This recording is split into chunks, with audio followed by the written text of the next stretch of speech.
Hello, everyone. I hope everyone's doing okay. Sorry, that was a very enthusiastic hello today. We're just waiting a few minutes for more people to join. Please share this video. You can just share it using the share icon at the bottom of the screen. Please share this with other English learners that you think might find this video useful.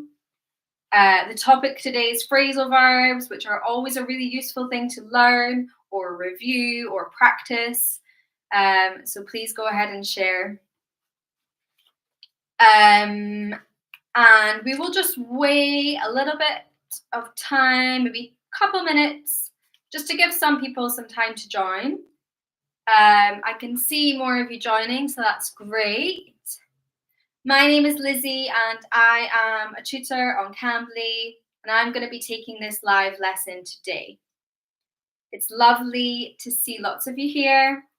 Please tell me where you're from or where you are right now so I can get an idea of who we have joining us for this live lesson today. It's great to see some of you back, some regulars, and if you're new, then welcome. So we have Alain, hello, bonjour. She's from France. Hi, Alain. Where are you from in France? Who else have we got? We've got Luan. Hi again, Luan. Welcome back from Brazil. We have Un from South Korea. I hope I said that correctly. Jeff from Brazil. We have people calling from Mexico, Turkey. I'm sorry, I'm not going to be able to shout out every single person, I've realised. We've got people from Spain. Amazing. I'm from Scotland, but I live in London in the United Kingdom now, and that's where I am now today. It's nice to see so many people from different places. You're from Strasbourg in France. That's close to Germany, right? I lived in France for a little bit of time, a long time ago in Tours. I'm probably saying it wrong. I'm probably not pronouncing it very well. Anyway, I'm not going to speak any more French. I am going to speak in English today. You'll be happy to know. So, I hope everyone's having a really nice Sunday. No, it's not Sunday. It's a Saturday. I hope everyone's having a nice Saturday. I hope you have a nice Sunday tomorrow. It's because I usually teach these lives on a Sunday. We have them on Saturdays and Sundays, and I often do ones on Sundays, so this has confused me. But it's kind of good because when tomorrow comes, I'll be like, oh, it's Sunday. I have an extra day, which I forgot about. So it kind of feels like a longer weekend for me, which is nice. So let's get started. Today, as you can see, we are going to talk about phrasal verbs. We're going to talk about phrasal verbs with put. So with the verb put. So you can group phrasal verbs in different ways. Different teachers, different students have different ways that they prefer to group them together. It's totally up to you. There's no right or wrong way to learn them. Everyone is different. But I would say one way is to group them by verb, like what we're doing today. So you just take the verb and then you add on prepositions with that verb that make up the phrasal verb. And then that way you can learn a whole lot of phrasal verbs just from one verb. Another way is to group them by preposition, so the little word that comes after the verb. And another way, which I really like actually, and I've taught a few lessons like this on Cambly Live, YouTube Lives before, is to group them by topic. So I'm going to talk a little bit more about this. And I'm going to explain what a phrasal verb is as well, for those of you who don't know. But I'll talk a little bit more about some tips as well and how you can learn them. So we'll do that too. So can anyone explain to me what a phrasal verb is? Because I didn't even do that yet. I just went right in and didn't explain what a phrasal verb is. Can anyone tell us what is a phrasal verb? How would you define it?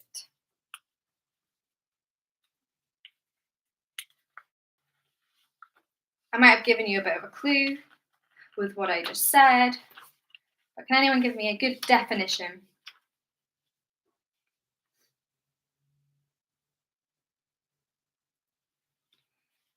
I'll have a look at the chat to see if anyone.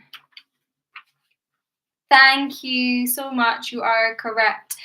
Natividad Carballo Cota. It's a verb with a preposition. Exactly. It's a verb with a preposition. So it consists of a verb like put, take, have, look, get. Okay, it could be lots of different verbs. And then a preposition at the end of it. Prepositions are tricky little words, and they are small words which they can have different functions.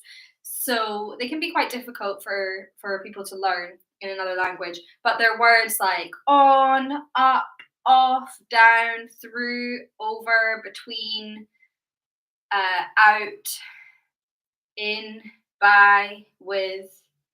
These sorts of words, I've probably missed loads, but these sorts of words, the sort of confusing words, they're not nouns, they're not verbs, they're not adjectives, they're not adverbs, they're prepositions. They're kind of weird verbs, weird words that are quite difficult to define. They have different functions and they're usually quite small words.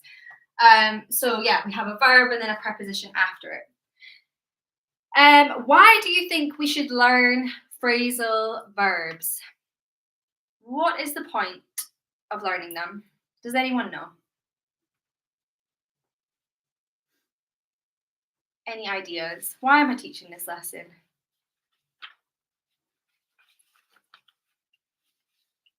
Let's see if there's anything else in the chat. Yeah, well done, life in focus. That's a good definition. Yes, Daniela, because they are used in conversations. Totally. Yeah, real conversations, widely used by native speakers. Yes, perfect. All really good answers. So yeah, they're really commonly used by native speakers. Native speakers obviously just use them without even thinking about them. Before I started teaching English, I didn't really know what a phrasal verb was. I used them, but if someone said phrasal verb to me, I would probably not know what it was. So we use them all the time. They're really, really, really common. They can be quite tricky for English learners for different reasons. Firstly, because there's so many of them to learn, so it can seem really overwhelming. That's why I said it's good to group them either by verb, by preposition, or by topic, because then it's a lot less overwhelming. The second reason another reason they're quite difficult is because there are so many combinations that you can have. So you can have like a verb with like this verb put can have so many different prepositions after it, but the meanings of them all will be completely different, even though they've all got the same verb. And another reason is just one phrasal verb can have so many different meanings. For example, I've taught a previous lesson on Cambly called, which was about phrasal verbs with get. So if we think of the verb get, let me think of one that's got more than one meaning. So many of them do. Get on. So the phrasal verb get on. We've got the verb get and the preposition on. So this can mean to physically get on something, like to go into something like a bus. So I get on the bus or I get on the train. But it can also mean to have a good relationship with someone, to be really close to someone. Like I get on with my sisters. We have a good relationship. We're really close. So this can be really confusing as well. But don't worry. I'm going to give you some tips about how you can learn and remember phrasal verbs at the end. But if you have any questions throughout this lesson, you can write them in the chat. If I don't see them, don't worry. I will give you a little bit of time at the end. So if I don't get to your question during the live, then please save it until the end and then you can ask me them. Okay, so we are going to look at 5. Have I got 5? Yeah. We're going to look at 5 phrasal verbs with put. So be warned though, although we're learning 5 phrasal verbs with put, some of these, most of these I think, have more than one meaning. So I'm not actually only teaching you 5 phrasal verbs, I'm teaching you more than that because you're going to get more uses than just one. You're going to get more than one use, more than one function for each phrasal verb that I teach you. This is why I recommend that students only learn around 5 phrasal verbs every day or every week, however often you study English. Because actually, if you learn 5, you're going to get more than just 5 phrasal verbs that you can use, okay, if that makes sense, because they often have more than one meaning. And also this way you're not going to feel overwhelmed. But I'll go into this more later when I talk about tips. Okay, so are we ready? Does anyone have any questions before we start looking at the first phrasal verb? You've just put some really good answers that I didn't see. That's great.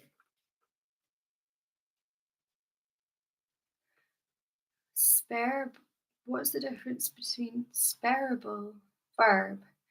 Have you made a mistake with the typing there, Arva? Do you mean separable?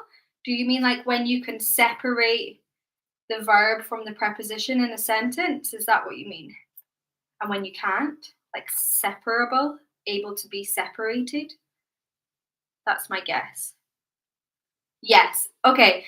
I will answer that, I promise, but I'm going to answer that at the end, just because I don't want to overwhelm everyone. And actually, it might be good to answer that at the end once I've taught you these phrasal verbs, because then we can look at examples with these ones, whether these are separable or not, if that makes sense. So that might be a better thing to come back to the end. Don't let me forget. I'm going to write it down. I feel like I have a really bad memory at the moment. Let me write it at the end. Separable. Okay, if I do forget, please remind me. Okay, so the first one is put in. Put in. Can anyone think of a meaning of this, or maybe an example sentence to illustrate how you could use it? Put in.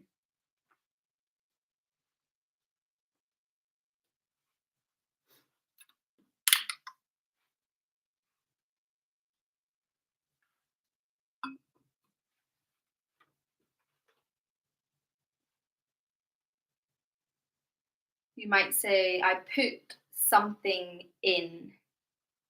Have you put everything in? Yeah, that works. The counter can be put in this location. Good. Okay, so I've got 2 meanings for you. So it can mean, oh no, I have 3 meanings for you. I'm so sorry. 3, okay. So the first one, it can mean to physically install or insert something. So the physical action of putting something in. For example, I put the cereal in the bowl, okay? So this is when you probably need to know your prepositions of place. In is a preposition of place. So it can refer to where something is in space. The placement of something. So if something is in something, okay? So like my phone is in my hand. So you can use it just to mean that, to put something inside. Okay? The second meaning can be to invest time or effort. So I put in a lot of effort into my job.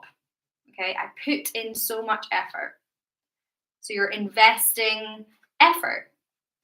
You're investing energy. Okay, or I put in a lot of work. I put in a lot of work at that job.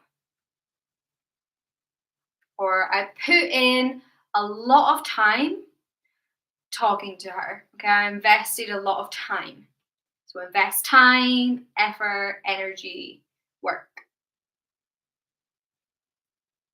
And then the final meaning that I'm going to give you today for put in is it's invest again, but we can talk about money. So to contribute money.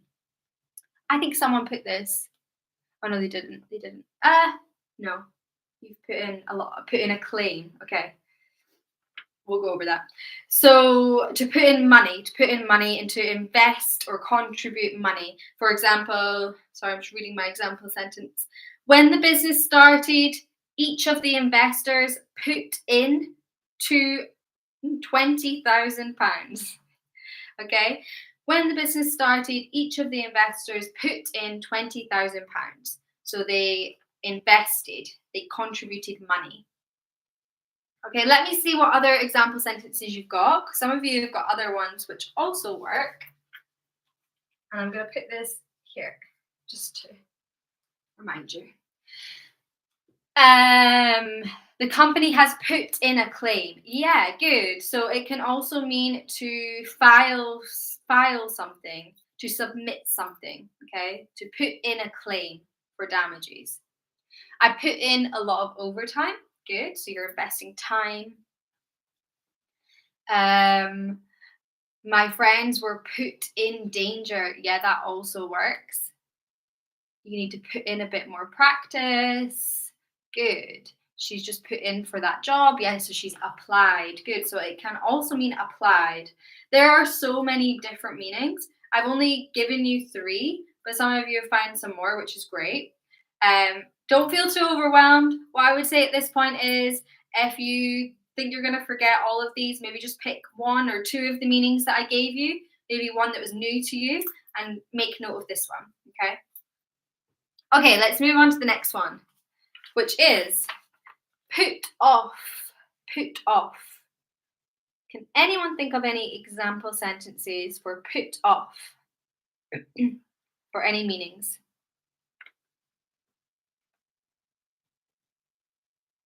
Hi, Jennifer. Okay. Let's see. Put off. What have we got? Yes, Miranda. Amazing. Postpone. Good. To postpone. That's the first meaning that I've got. To delay or postpone. So, for example, our boss put off the meeting until next week. Our boss put off the meeting until next week. Delay or postpone. Another meaning that I have is to make someone feel dislike for something or discourage someone from doing something. For example,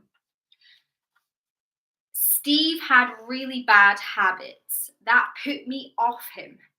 Okay? So if you're put off someone, if you become put off by someone or you're put off someone, it means that you are made to dislike them because of something that they've done. It can also happen with food. For example, like I don't know if everyone experiences this, but I feel like a lot of people do. If you eat some food and then you're sick afterwards, like you get ill, like maybe you have a virus and you're sick. It's happened to me before when I was a child. I had a dinner and it wasn't the food. There wasn't a problem with the food, I don't think. But then I had a virus afterwards and I was really ill. And ever since then, it put me off the food that I ate before I got ill because I think my brain associated it with being sick.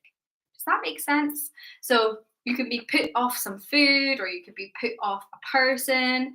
You start to dislike them. And then to be discouraged could be, I would have gone into medicine. So I would have studied medicine. Not me, by the way.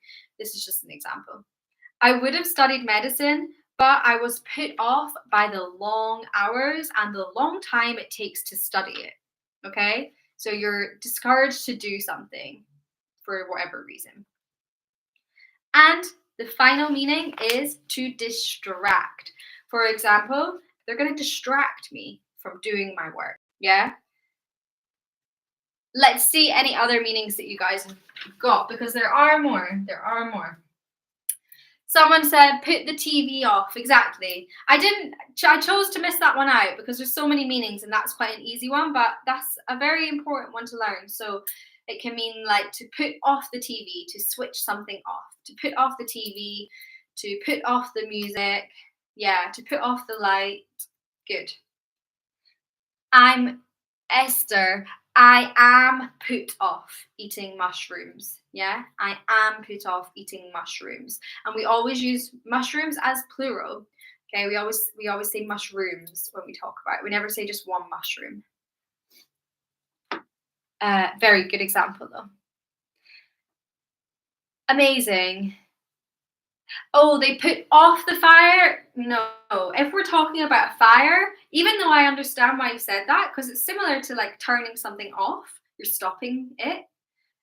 You say for a fire, you say to put out the fire. To put out the fire. I haven't got put out as an example today. So thank you for sharing that. Okay, very good. Let's move on to number 3. We have put down. Put down.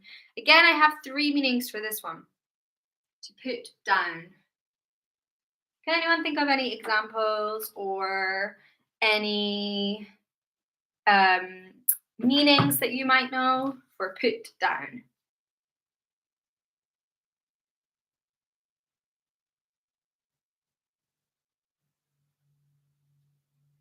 Let me put it down. Good. To put something down. So for example, I'm holding my phone. I'm going to put it down.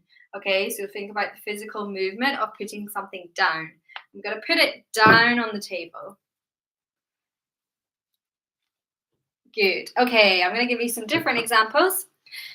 So, if you put a person down, to put someone down, this means to insult them or to humiliate them or to criticize them. So, it's not very nice. So, for example, she didn't like her classmates because they always put her down. They were always being mean to her, insulting her, criticizing her, okay, to put someone down. Or, I wish you'd stop putting yourself down and be kinder to yourself. So, to put someone down. Another meaning is, sorry, this isn't a very nice meaning, but I'm going to teach you it anyway. It's when an animal or a pet is killed. Kill is obviously a horrible word. So, for example, say your family, that's why we don't say killed, we say put down, because it's not a nice word to use, because connotations of killed is like murder and awful, like horrible. But if for example you have a pet and it's really really really sick, unfortunately, and something happens, then you might take it to the vet and they might say, I'm really sorry, we're going to have to put it down. Okay, so it's like you're going to have to, the vet has to kill it but out of kindness, because you don't want it to be in pain anymore. So we don't use the word kill, we use this phrasal verb, to put down. So my cat was put down, my dog was put down. Okay, we use this. And the last meaning I'm going to give you is to write something down or make a note of. So can you speak a bit slower, please? I'm struggling to put all this down. I'm struggling to put it down. I'm struggling to write it down. Or let's put some ideas down on paper before we start the meeting. So let's write down our ideas before we start the meeting. You can also just use write down, that's absolutely correct, but sometimes people might use put down. Okay, that's put down. Let's go on to the next one. Oh, sorry, before I go on to the next one, let me look at some of your examples. I apologize. To put down a deposit, really good example, thank you. To put down a deposit. Oh, to put something down to something. Yeah, That's a confusing one. To put something down to something is like to say that the reason you did something is caused by this thing. So I haven't been to the gym for months. I put it down to laziness. Okay, so you're saying like the reason I think it is because of this. I put something down to something. That's quite confusing, so I don't want to confuse anyone. Don't worry about all these extra ones, okay? But really good examples, everyone. Well done. Okay. Next one is put on. Okay, so we had put off. Now we have put on. So obviously, put on, opposite to put off, it can mean to switch on or turn on. So instead of I put off the TV, I put on the TV. Okay, I put on the light. Any other examples? Yes. So to get dressed, the really, really common use of this phrasal verb, to get dressed, to put on clothes. I put on my coat. I put on my dress. You can also use it for jewelry. I put on my earring. Oh, I put in my earrings. You can use either. I think either is fine. I put earrings in or I put earrings on. Both are okay. I put on a necklace. I put on rings. Okay, very good. Another meaning which someone has said is to gain weight. To gain weight. So I've put on a few pounds since Christmas time. Or I've put on a bit since I quit the gym. So you don't even need to say weight or pounds. You can just say, I've put on a bit. Like, I've put on weight. I've gained weight. Okay, and I'm going to give you one more meaning, which means to present, host, or organize something. So the theatre puts on a lot of fantastic plays. It organizes lots of fantastic plays. Well done, Daniela. Organize. It puts on some plays. Or our school is putting on a charity event next month. So it's hosting a charity event. It's organizing a charity event. Very good. Okay. Let me see if anyone's got any different ones. Really good examples. He put on his best suit. Good. Cambly puts on an amazing teacher. Thanks, Helmi. I didn't read the end of that until I started reading it and then I saw the end. That's made me shy. Thank you. Let me just see. He put on his best suit. Yeah, I feel like I saw one that was different. Oh, here we go. I skipped past it. To put on a posh accent. Yeah, very good, very good. So if you put on a different accent, it's like you are using an accent that isn't your own. You're pretending. Put on a posh accent. That's a really good example. Thank you.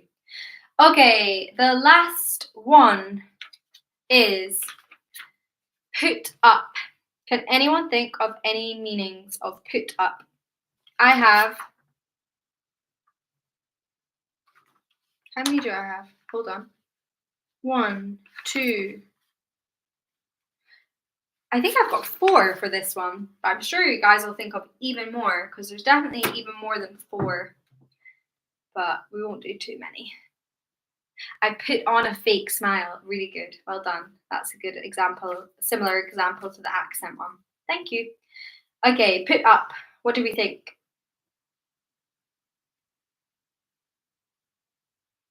Yeah, to build. Good, yeah, to build. Put up a tent. Yeah, exactly. So to put up a tent. We don't really say to put up a build. Do we say to build, like to put up a house, to put up a building? It's not as common as put up a tent. We would maybe just say to build a house. Build. Yeah, a building. Build a building. That sounds weird. Anything else for put up?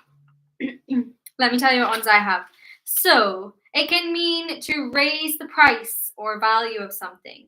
So to put up taxes, or supermarkets have put their prices up to increase the price of something or the value of something. Okay, another meaning is to allow someone to stay at your house for a short period of time. For example, my friend put me up for a couple of days. My friend allowed me to stay at their house. My friend put me up. Or we'll put you up if you need anywhere to stay. Okay, so to let someone stay at your house. Another meaning can mean to physically put something up, like your hand, okay? I put up my hand, I raised my hand. Or I put up my umbrella when it started to rain. Or I put up, oh yeah, that's similar to build, to put up a shelf, to put up a fence, to put up a picture, to put a picture up on the wall, to put a painting up on the wall. Good. And the last one I'm going to give you is actually to put up with. I've been quite sneaky here and added in this extra one now. And this one has, how many prepositions does this one have? Put up with. We have 2 prepositions for this one. So some phrasal verbs have more than 1 preposition. Put up with. So you can put up with someone or you put up with something. If you put up with this class, yeah, if you put up with this lesson, it means that you are hating it, but you're like, oh, okay, I'll wait till it ends. It's a bit annoying, but I'll deal with it. Yeah. Thanks for your example. So to tolerate something, to accept something, even though it's quite unpleasant or annoying. So if it's a person, I have an example, you might say, he puts up with his little sister, even though she can be annoying. Or, I know you don't like your new job, but you just have to put up with it for now. You just have to accept it and tolerate it until you find something new. Okay. Those are all of our phrasal verbs. But like I said to you, you haven't just learned 5 phrasal verbs. You've actually learned more than that because each of these had at least 3 meanings. Some of them had more. So I am going to test you on these. And then I'll give you some time to ask some questions. And I'll go back to the question that I had earlier. I've not forgotten. So I'm going to show you an example sentence, and it's going to be missing one of these phrasal verbs. So I just want you to write in the chat which one you think it is, okay? Now, remember, lots of these have different meanings, so you're going to have to try and remember all the different meanings. Don't know how hard or easy this is going to be, but we will see. Okay, number 1. I wish he was kinder to her. He's always putting her. So you just need to complete it with the preposition. You guys are so fast. He's always putting her down. He's always putting her down. Very good. To put someone down means to insult them or criticize them or humiliate them. Okay, number 2. Well done, everyone. My friend put me for the night when I went to visit her.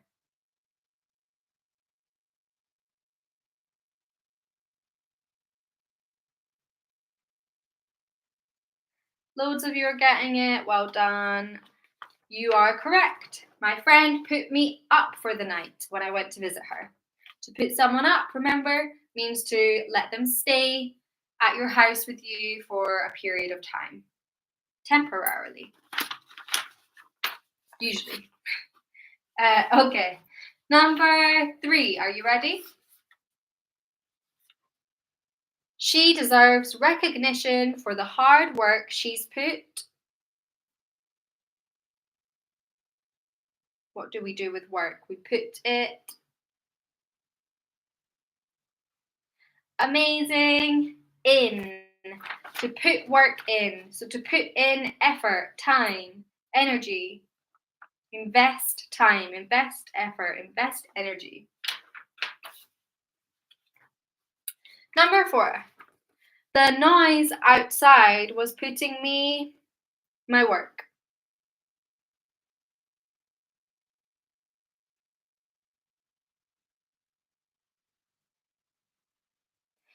Some of you are so fast. Well done. The noise outside is putting me off my work. Off. Put off. If something puts you off, it distracts you. Okay? That's one of the meanings. Okay, one more. I put a new dress for the party.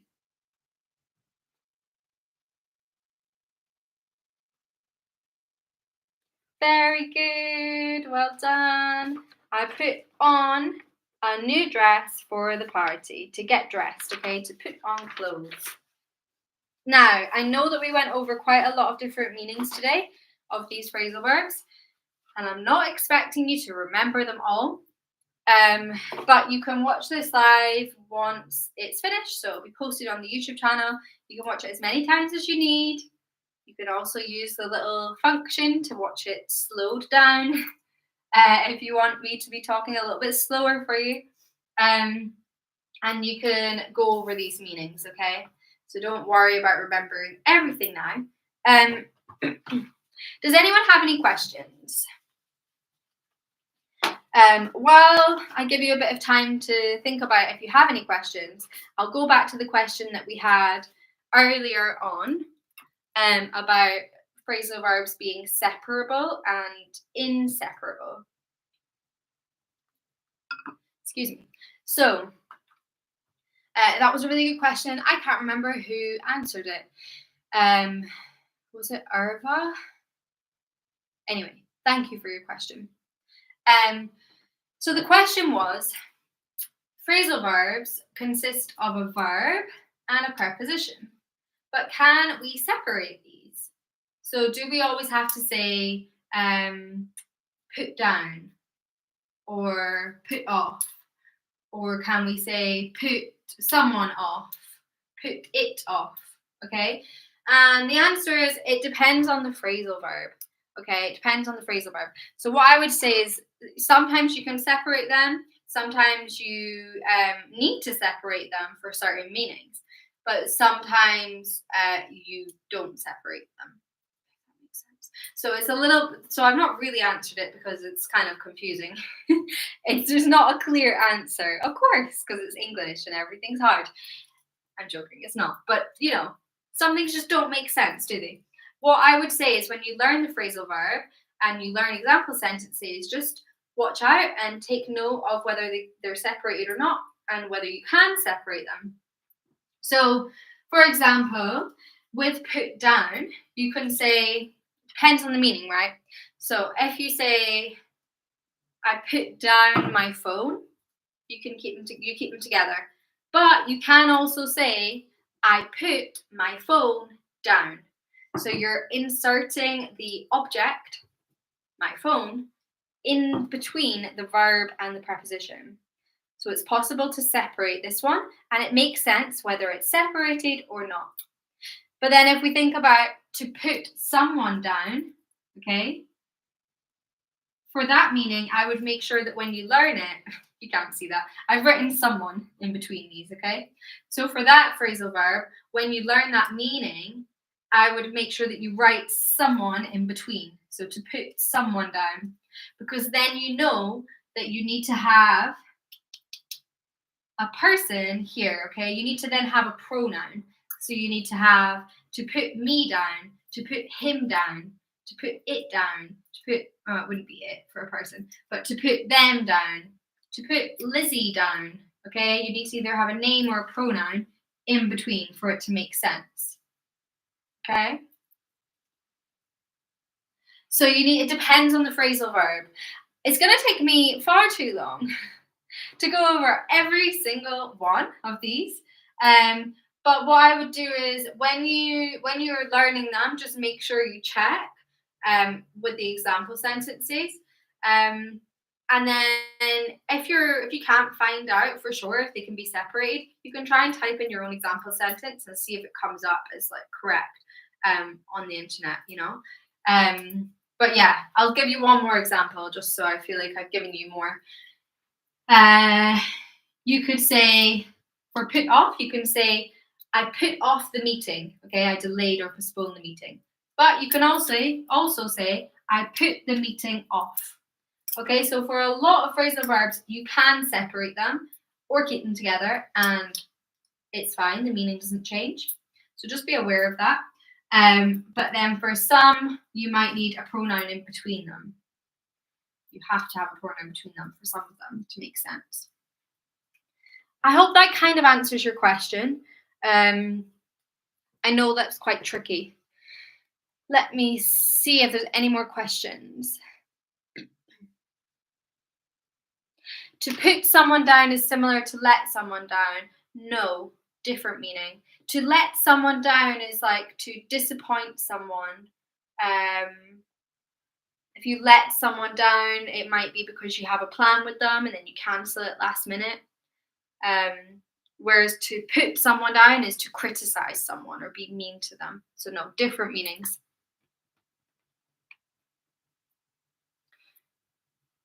Can we use put up with in a way? I'm so sorry, I don't understand your question. Can we use put up with in a way? Are you able to rephrase the question for me? Sorry. Put across, yeah, put across is a great one. Yeah, put up with is great. To put, sorry, you can't see that I've written with, but you can also say to put up with someone, put up with something. Very good. Okay, I'm just going to go over a few tips for you guys to help you learn phrasal verbs. So one thing I mentioned earlier was grouping phrasal verbs, either by verb, by preposition, or by topic. So just do whatever is best for you. But I think it's great to try and group them in some way. Just so it feels less overwhelming and you're actually learning more at once.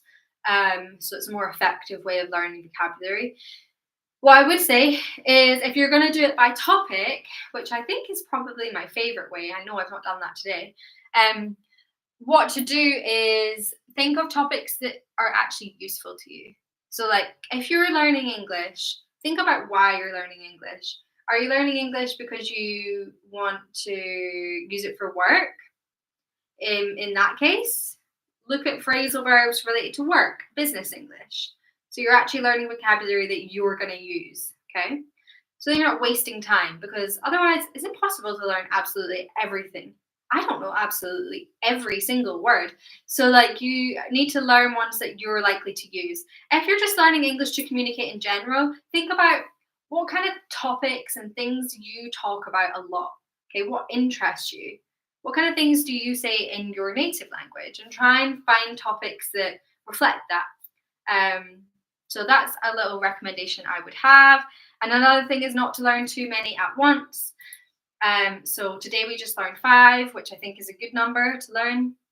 And the final thing I would say is, what was the final thing I was going to say? The final thing I would say is remember to learn them in a context. So don't just learn the phrasal verb and the meaning.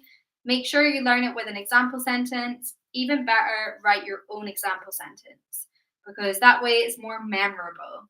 Because then you associate it with the example sentence and then it makes more sense to you and it's just more memorable. You're more likely to remember it that way. So we are almost done. I just want to quickly give you another little tip on how you can practice using phrasal verbs.